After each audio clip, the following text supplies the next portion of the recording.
Welcome to my second top 10 favorites list.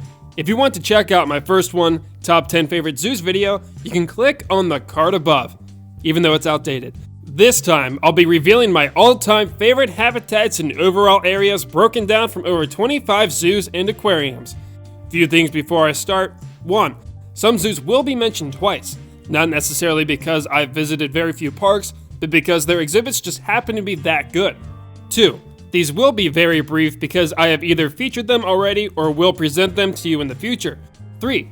Those that made the list were chosen based on their quality, size, creativity, and their ability to inspire. The kind of complex that makes you want to sprint towards it as soon as the gates open. At number 10, the Sea Lion Sound at the St. Louis Zoo. An exhibit that is annually brought up in other top 10 favorite exhibits lists, such as the USA Today's. It's a single enclosure depicting the rocky western coast and provides above and underwater views, like all sea lion exhibits. But what makes this one unique, though, is it became North America's first sea lion habitat with an underwater tunnel, so you can enter their environment from below with pinnipeds constantly swimming right above your head. Every time I've walked through this, I shut everything else out around me, and I always say in my head, cue the inspirational music. It's no wonder why this won top honors from the AZA for excellence in design, and it's no mystery why the Sea Lion Sound is on this list.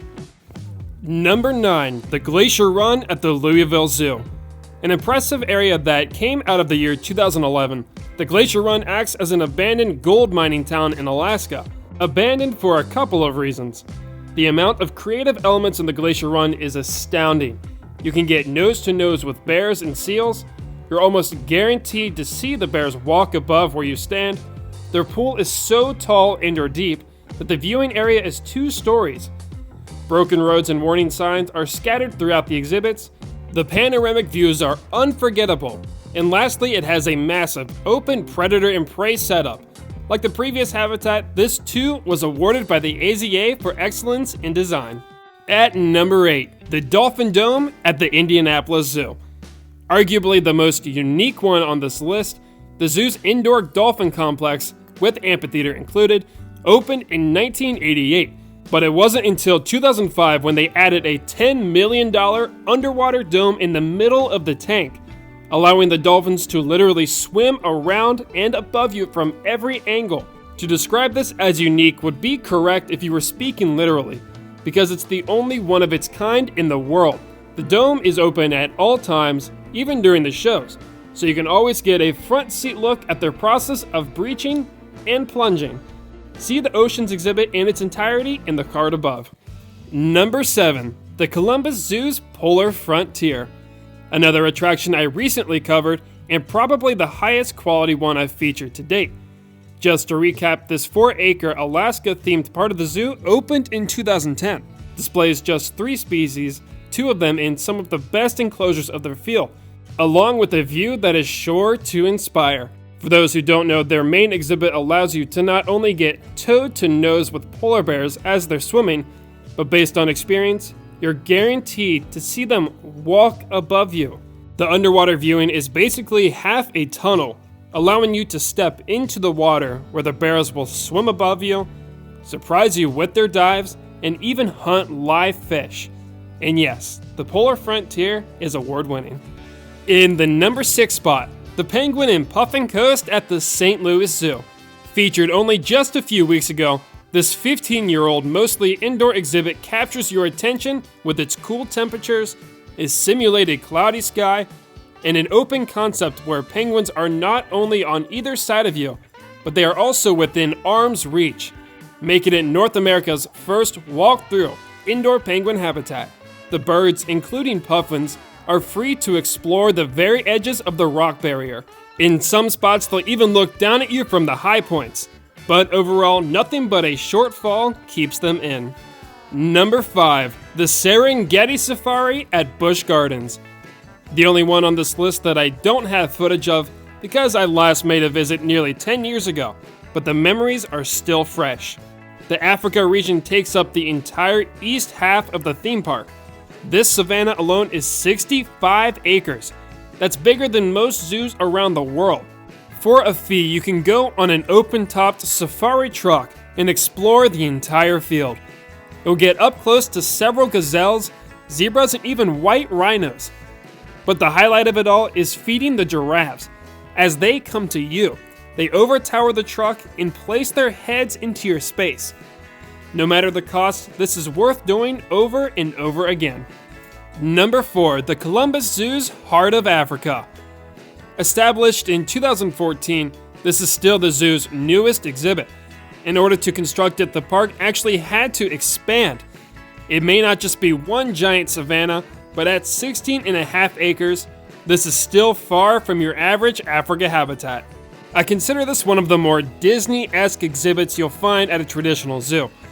The entrance introduces you with several themed signs, huts, boxes, and even camels to essentially take you out of Ohio.